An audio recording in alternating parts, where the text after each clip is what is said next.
Good afternoon, नमस्कार, बहुत बहुत स्वागत है। मैं अमित सिंह। दुबई की चमकती इमारतों के पीछे आखिर ऐसा कौन सा डर पल रहा है कि हजारों पाकिस्तानी कामगारों को रातों रात पकड़कर विमानों से भर भर कर बाहर फेंका जा रहा है? क्या यूएई को पाकिस्तान की जमीन से उठती कट्टरपंथ की आंच अब अपने महलों तक महसूस होने लगी है? क्या यह सिर्फ अवैध प्रवासियों पर कार्रवाई है या फिर पाकिस्तान की उस दोहरी राजनीति पर तमाचा जो एक तरफ अमेरिका से दोस्ती निभाती है और दूसरी तरफ ईरान के लिए संदेशवाहक बनती है? आज सवाल सिर्फ निर्वासन का नहीं है, सवाल भरोसे का है। वो भरोसा जो पाकिस्तान ने दशकों से खाड़ी देशों के साथ बनाया था, क्या अब पूरी तरह टूट चुका है? क्योंकि जिन लोगों ने यूएई की गगनचुंबी इमारतें खड़ी की, जिन हाथों ने तेल की अर्थव्यवस्था को गति दी, आज वही हाथ हथकड़ियों में जकड़े जा रहे हैं। सवाल है कि पाकिस्तान की राजनीति, उसकी एजेंसियां, उसका कट्टरपंथ क्या अब अरब देशों के लिए सिरदर्द बन चुका है? क्या यूएई को शक है कि पाकिस्तान से आने वाला हर दूसरा आदमी अब सिर्फ मजदूर नहीं बल्कि विचारधारा का वाहक भी हो सकता है? ये वही पाकिस्तान है जो दुनिया भर में खुद को इस्लामिक एकजुटता का चेहरा बताता है, लेकिन आज हालात ये हैं कि इस्लामिक देशों का सबसे ताकतवर व्यापारिक केंद्र, क्या ये सिर्फ संयोग है या फिर खाड़ी की राजनीति में कोई बड़ा संदेश छिपा हुआ है? जी हां, ये पाकिस्तान क्यों पीट पीट कर तमाम लोगों को वहां पर वापस भेज रहा है यूएई से? लेकिन सबसे पहले समझिए कि पूरा मामला क्या है। यह डिपोर्टेशन आखिर हो क्यों रहा है? क्यों यूएई पाकिस्तानी लोगों से डरा और सहमा हुआ है? क्या आतंकवाद और कट्टरपंथ की आग से अब यूएई जल रहा है? पूरी खबर समझिए। रिकॉर्ड तोड़ महंगाई और बेरोजगारी से पाकिस्तान जूझ रहा है। बेरोजगारी का विस्फोट वहां पर हुआ है। रातों रात रिकॉर्ड तोड़ महंगाई की वजह से लोग परेशान हैं। जी हां, और रातों रात समझिए वहां क्या हो रहा है, आपको हम बता रहे हैं। रातों रात हजारों मजदूरों के पास पाकिस्तान में काम करने के लिए काम नहीं है। सभी को यूएई से बाहर वापस भेज दिया गया है। इसके अलावा सरकार के पास उन्हें रोजगार देने का कोई ठोस प्लान भी नहीं है। ऑलरेडी पाकिस्तान परेशान है। जो लोग बाहर से आए हैं उनकी हालत और खराब हो गई है। जी हां, पाकिस्तान के भीतर असंतोष और गृहयुद्ध जैसे हालात पैदा हो सकते हैं क्योंकि महंगाई चरम पर, खाने के लिए खाना नहीं, पैसा नहीं, इकॉनमी डिरेल हो चुकी है। जी हां, कामगारों की घर वापसी का मतलब विदेशी मुद्रा में भारी गिरावट है और यह सबसे बड़ी मुश्किल पाकिस्तान की बनने जा रही है। यूएई में करीब 20 लाख पाकिस्तानी काम करते हैं। ज्यादातर को वापस भेज दिया गया है और वापस आने के बाद अब पाकिस्तान की हालत खराब है। हर साल पाकिस्तान को अरबों डॉलर की रेमिटेंस वो लोग भेजते हैं विदेशों से। अब वो रेमिटेंस रुक जाएगी क्योंकि उनके पास अब काम नहीं, उन्हें भगा दिया गया। पिछले साल यूएई ने अकेले 8 अरब डॉलर से ज्यादा रेमिटेंस पाकिस्तान भेजे, यानी वहां पर जो काम करने वाले लोग हैं वो पाकिस्तान में भारी भरकम पैसा हर साल भेजते हैं। पाकिस्तान की अर्थव्यवस्था के लिए यूएई का पैसा ऑक्सीजन की तरह काम करता है, लेकिन अब वो ऑक्सीजन की पाइप यूएई ने छीन ली है। विदेशी मुद्रा की कमी से पाकिस्तान रुपए की जो कीमत इंटरनेशनल बाजार में लगातार गिर रही है और भी गिरेगी। इस्लामिक भाईचारे के नैरेटिव का जो एक अंत होता दिखाई दे रहा है वो भी साफ समझ में आ रहा है। पाकिस्तान से खुद को मुस्लिम जगत का अहम स्तंभ बताता रहा है, लेकिन पाकिस्तान के जो मित्र राष्ट्र हैं वही उसका सम्मान नहीं करते। पाक कामगारों पर एक्शन पाकिस्तान की छवि को बड़ा धक्का लगा है, समझिए, क्योंकि बड़े पैमाने पर वहां पर जो पाकिस्तानी काम कर रहे हैं यूएई, मिडिल ईस्ट में, उन सबको वापस भेजा जा रहा है। यूएई का फैसला साबित करता है कि खाड़ी देशों में पाक की जो साख है वो खत्म हो चुकी है। अरब देश मजहबी रिश्तों के बजाय राष्ट्रीय हितों को ज्यादा अहमियत दे रहे हैं कि उनको पता है कि पाकिस्तान जिस तरह का मुल्क है वो कभी भी किसी का भला नहीं कर सकता। डिपोर्टेशन से पाकिस्तान पर क्या असर पड़ा है वो बता रहे हैं। यूएई और सऊदी खुद को इस्लामिक दुनिया का नेतृत्व करता मानते हैं। इन्फ्लेशन लगातार वहां बढ़ रहा है। पाकिस्तान से यूएई क्यों खफा है वो हम आपको बता रहे हैं। कुछ सालों में पाक ने तुर्की, ईरान और कतर के करीब जाने से भी यूएई को इस बात का मलाल रहा है कि ईरान ने उन पर हमला किया, लेकिन पाकिस्तान चुप रहा। ईरान और अमेरिका के बीच मध्यस्थता करना यूएई को रास नहीं आ रहा है क्योंकि मध्यस्थता के नाम पर हो कुछ नहीं रहा है। यूएई ईरान के क्षेत्रीय प्रभाव को लेकर हमेशा सतर्क रहता है और ईरान और पाकिस्तान के रिश्ते बहुत करीब होते जा रहे हैं। इस वजह से भी यूएई परेशान है। यूएई को लगता है कि पाक ने यूएई की सुरक्षा को नजरअंदाज कर दिया है। यह भी बहुत बड़ा मसला है। इसके आगे समझिएगा।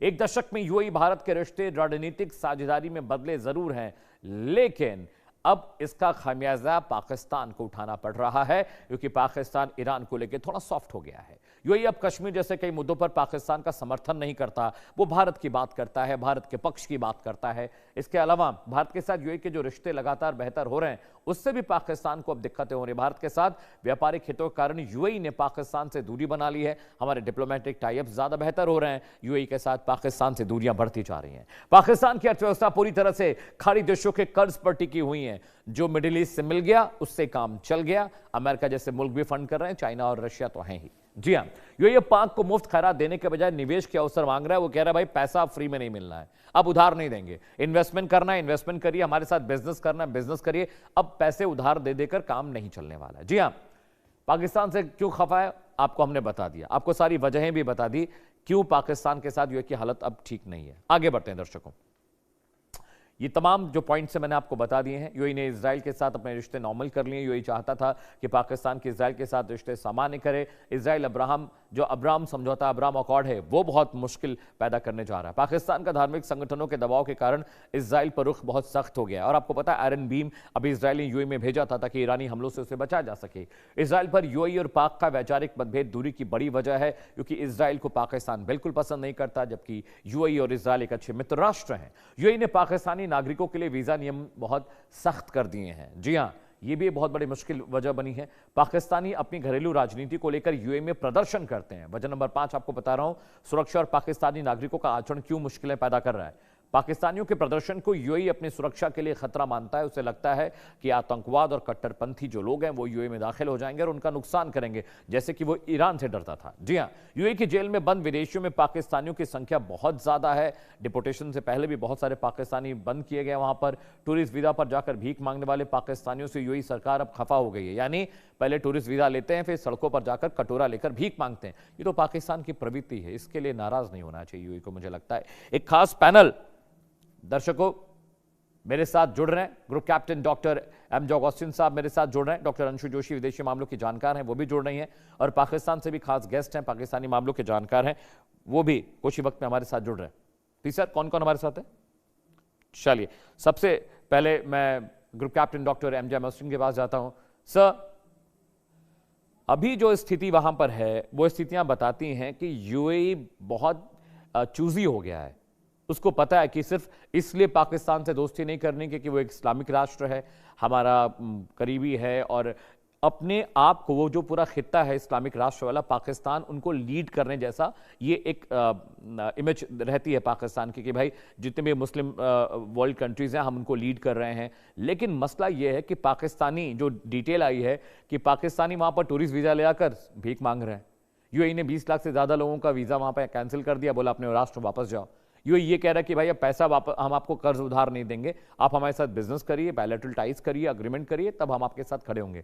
ये तो बहुत छवि बहुत धूमिल हुई है पाकिस्तान की इससे, क्योंकि ऑलरेडी वहां पर इकोनॉमिक क्राइसिस चल रही है। सर बिल्कुल, धन्यवाद बुलाने के लिए।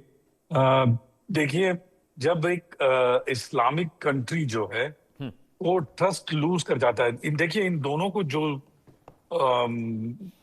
एकदम सख्त, अगर दोनों कंट्रीज के बीच में अगर कोई जोड़ है, अटूट जोड़ है जिसको कहते हैं, वो है इस्लाम। और जब दो इस्लामिक कंट्री, यूएई नहीं, आप मिडिल ईस्ट में और भी कंट्रीज को उठा करके देख लीजिए, इंक्लूडिंग सऊदी, जब वो ट्रस्ट लूज करने लग जाते हैं तो प्रॉब्लम सिर्फ इकोनॉमी की नहीं होती है, प्रॉब्लम रेपुटेशन की होती है, जो आपने जो ओपनिंग स्टेटमेंट पे दिया। आपको मैं अक्सर दुबई जाता हूं, और एक जमाने में हमारा एक ऑफिस भी हुआ करता था सुबह दुबई में, ये जो प्रॉब्लम होने से पहले, और मैंने इनको करीब से देखा है। देखिए, ये पाकिस्तान में चंद रुपयों में इनको फेक डिग्रीज मिल जाती हैं, ये फेक डिग्रीज के साथ आते हैं, फोर्ज एम्प्लॉयमेंट डॉक्यूमेंट पेपर्स लाते हैं कि फलाने जगह पे 5 साल का एक्सपीरियंस है, फलाने जगह पे 10 साल का एक्सपीरियंस है। कुछ लोग तो देखने में बच्चे बच्चे लगते हैं, लेकिन वो 20-20, 30-30 साल का एक्सपीरियंस का सर्टिफिकेट लेकर के आते हैं।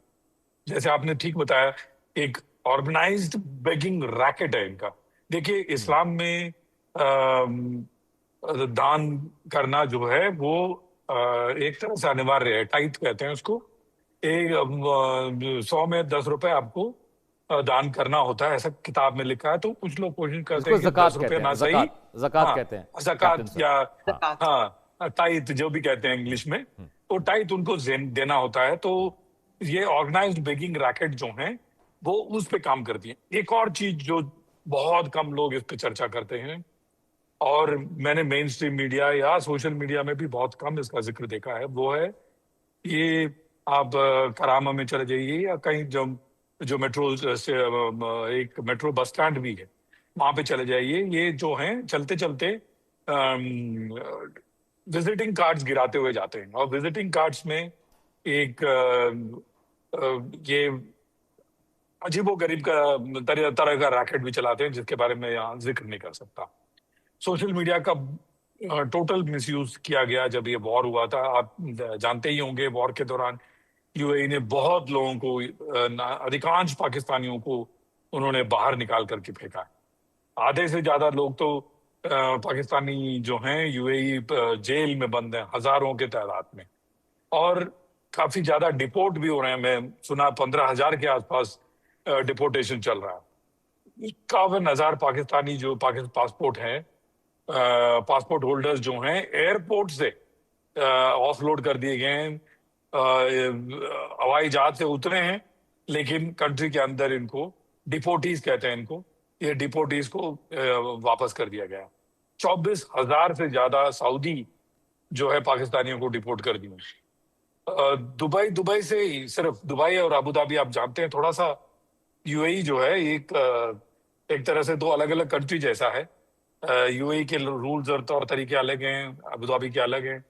सिर्फ दुबई से 6,000 पाकिस्तानी जो हैं ये चंद महीनों में डिपोर्ट कर दिए गए। 5,600 के करीब जहां तक मैं जानता हूं बेगिंग केसेस में, बेगिंग रैकेट में इन्वॉल्व हैं। तो आप ये सब मद्देनजर देखिए। और इसके ऑपोजिट में जो स्टेटमेंट्स बड़े बड़े, जैसे बुर्ज खलीफा के जो ओनर कम कंस्ट्रक्टर हैं, उनके जो बयानात आए हैं भारतीयों के बारे में, कितने मेहनत से काम करते हैं। आप टॉप कोई भी फाइनेंशियल डिस्ट्रिक्ट में जाइए, उनके जो डिजाइन डिस्ट्रिक्ट में जाइए, काफी मेरे मित्र वहां काम करते हैं। जो white collar blue collar job करते हैं वो इंडियंस हैं।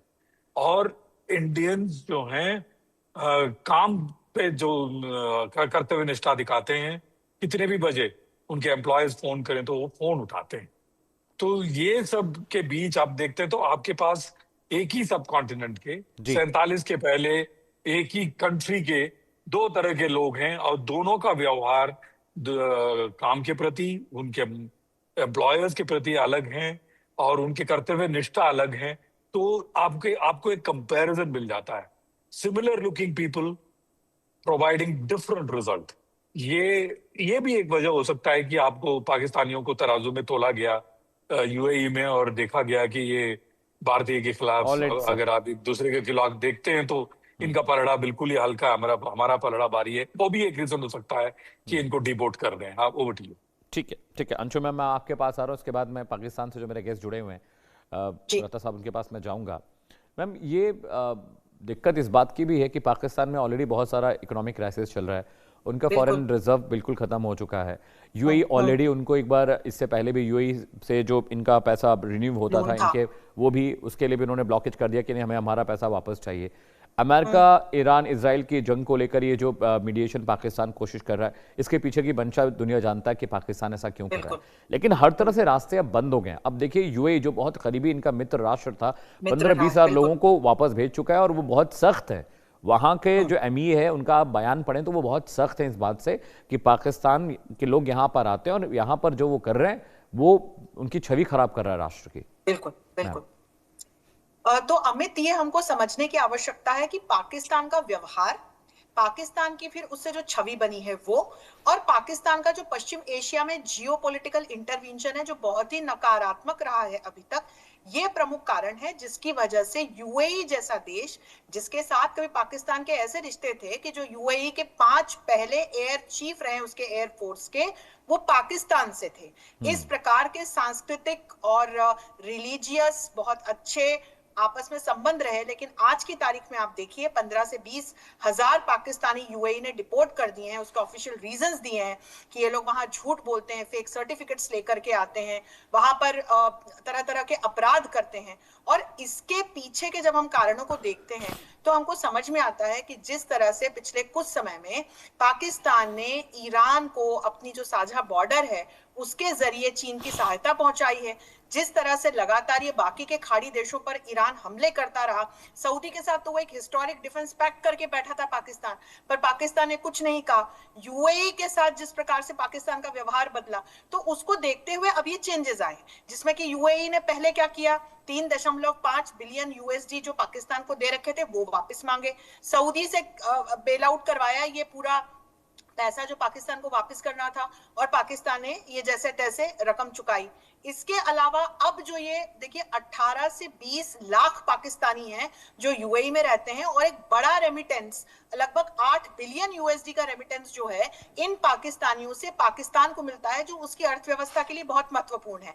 ये अब चरमरा जाएगा। इस पे बहुत बड़ा जो एक प्रहार है वो यूएई ने किया। इसके अलावा यूएई ने 10 बिलियन यूएसडी का निवेश पाकिस्तान में कर रखा है, वो भी धीरे धीरे यूएई ने समेटना वापस शुरू कर दिया है। तो वहां के इंफ्रास्ट्रक्चर डेवलपमेंट के लिए, टेलीकम्युनिकेशंस के क्षेत्र में, वहां के रियल एस्टेट के क्षेत्र में निवेश कर रखा था यूएई ने, लेकिन यूएई ने वो भी समेटना शुरू कर दिया। तो ये एक अकेला पाकिस्तानियों को डिपोर्ट करने का मामला नहीं है अमित। आप देखिए कि ये पूरे पाकिस्तान के तंत्र पर, पाकिस्तान की छवि पर, पाकिस्तान की अर्थव्यवस्था पर यूएई का प्रहार है। और उसके पीछे, जैसे कि मैंने आपको कारण बताए, जिस तरह से पाकिस्तान आतंकवादी संगठनों को लगातार पल्लवित पोषित करता है, जिस तरह से ईरान के साथ में पाकिस्तान ने अपनी छवि खराब की है, जिस तरह से चीन को अपने यहाँ पर बैठा करके बैठा हुआ है Pakistan, if this was not enough तो अमेरिका के साथ जिस तरह से अभी पींगे बढ़ाई, और ये जो तथाकथित मध्यस्थता की बात की पाकिस्तान ने, जिसमें वो पूरी तरह से विफल रहा, और इसके बाद जो ये एक नया एंगल हमने यूएई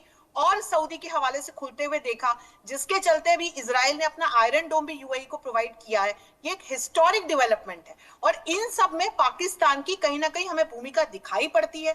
तो जो मैंने एक कारण बताया, जियोपॉलिटिकल इंटरवेंशन इस पूरे क्षेत्र की राजनीति में, पूरे सामरिक स्थिति में, और वो एक नकारात्मक इंटरवेंशन पाकिस्तान का रहा है अमित। तो यही कारण है कि ये खबर हमको मिल रही है, और इसके ऑफिशियल रीजंस यूएई दे रहा है, लेकिन ये तो टिप ऑफ द आइसबर्ग है। इसके नीचे जो सारी चीजें मैं आपको बता रही हूँ कि चाहे इन्वेस्टमेंट कर रखा है वो वापस लेने की बात है, अपना जो पैसा उधार दे रखा था वो वापस लेने की बात है, पाकिस्तान की छवि अब जिस तरह से वैश्विक स्तर पर अब ये यूएई के हवाले से बनेगी कि पाकिस्तानी वहां पर जाकर किस तरह की हरकतें करते हैं, तो देखिए छवि भी धूमिल हो रही है, अर्थव्यवस्था पर भी प्रहार है, राजनीति पर भी प्रहार है। तो ये कहीं ना कहीं ये जो खबर अब आ रही है, इसके आगे बड़े मायने हमको निकलते हुए दिखाई पड़ेंगे। ठीक है, मैं अशरफ साहब के पास जा रहा हूँ। रता साहब, ये जो डेवलपमेंट हो रहे हैं आप किस तरह से देख रहे हैं, और क्या पाकिस्तान इसको क्योर कर सकता है? क्या कोई रास्ता है इसका, या ये डिटेरिएशन ऐसे ही चलता रहेगा? Thank you for inviting Amit. अभी जो फैक्ट्स आपने बताए हैं, आपने उसका अपना एक नैरेटिव बताया है जो कि रियलिटी से बहुत दूर है।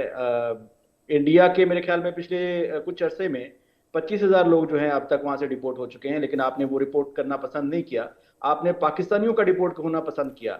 वहाँ पे पिछले 2 साल के अंदर जो है सीरियस क्राइम्स में इंडियंस को सजाए मौत और लाइफ प्रिजन की सजाएं हो चुकी हैं, आपने वो रिपोर्ट नहीं किया। आपने पाकिस्तानियों का वहाँ पे जो छोटी मोटे जो जेलों में लोग हैं उनको आप डिस्कस कर रहे हैं यहाँ पे।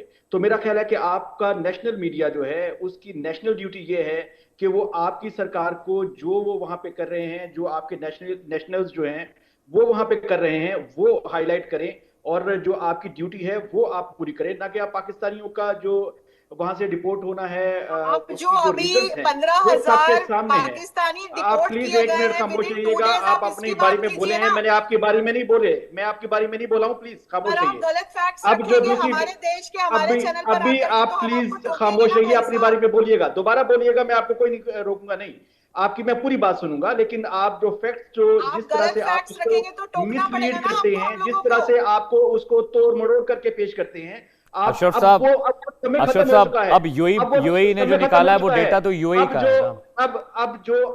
मैं जो आपको फैक्ट दे रहा हूं, डेटा पे बात हो रही है तो डेटा पे बात कर लेते हैं। डेटा की बात कर रहा हूं, ठीक है, मैं आपके डेटा पे बात कर लेते हैं, आपकी तो बात ही नहीं कर रहा। देखिए, जो आप इंडिया में इंडियंस जो है, यूएई में 4 मिलियन इंडियंस हैं, जैसे ही मैंने फैक्ट बताया है, पाकिस्तानी 1.8 शांति मिलियन है, खामोश रहिए, 2 से 2.5 गुना ज्यादा इंडियंस अब इस वक्त जो है, अगर यूएई के हालात खराब हैं, 30,000 पाकिस्तानी डिपोर्ट हो चुके हैं, 6,712 इंडियंस डिपोर्ट हो चुके हैं। किस बात तो आप इन दोनों के बीच में का नंबर समझिए, देखिए नंबर की बात कीजिए। रिलेशन हमारा उनके साथ 21,310 पिछले 5 साल में 21,310 इंडियन डिपोर्ट हुए हैं, बस खत्म नहीं होगा। 21,310 इंडियंस डिपोर्ट हुए हैं पिछले 5 साल में। पिछले 5 साल में चंद महीनों में 38,000 पाकिस्तानी डिपोर्ट हुए हैं।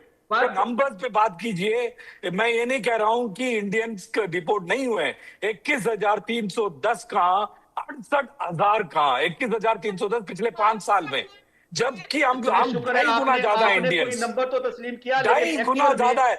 ये यूएई वेबसाइट से उठाया हुआ डेटा है, आप जाकर के यूएई गवर्नमेंट वेबसाइट में जाकर के देखिए। ये कोई पाकिस्तानी वेबसाइट नहीं है, ये कोई इंडियन वेबसाइट नहीं है, यूएई का वेबसाइट है। आप जाकर के देखिए, अरबिक में भी है, हिंदी में भी अवेलेबल है। 5 साल का डेटा, 21,000 इंडियन डिपोर्ट हुए हैं सिर्फ, और उसमें भी सब कैटेगरीज हैं। जितने भी लोग हैं,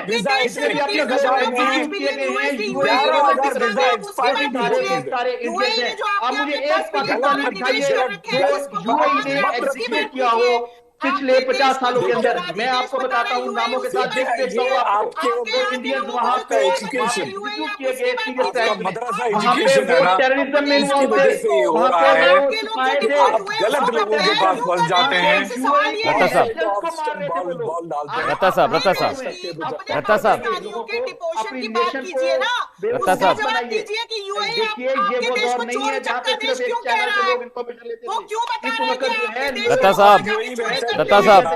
रत्ता साहब, आप मुझे बताइए, सब कुछ बहुत ठीक था। रत्ता साहब, अगर सब कुछ बहुत ठीक है तो यूएई क्यों इस तरह से कह रहा है कि आप पाकिस्तान के जो लोग हैं वहां पर टूरिस्ट वीजा लाकर भीख मांग रहे हैं? उसने भारत के बारे में तो नहीं कहा हो तो मुझे बयान दिखा दीजिए। आप कहा हो तो बयान दिखा दीजिए, मुझे तो कहीं बयान नहीं दिखा। आपको दिखाता हूं 2024 में 3 लोगों को सजाए मौत दी गई, वो किसी ने दी है, बताएं ना। क्या बात करते हैं रत्ता साहब, आप डिफेंड नहीं कर पाते। वेबसाइट 21,310 जिसमें वीजा एक्सपायरी करना बहुत सीरियस क्राइम है। 10,000 से ज्यादा वीजा एक्सपायरी डिपोर्ट है इंडियंस के। बताइए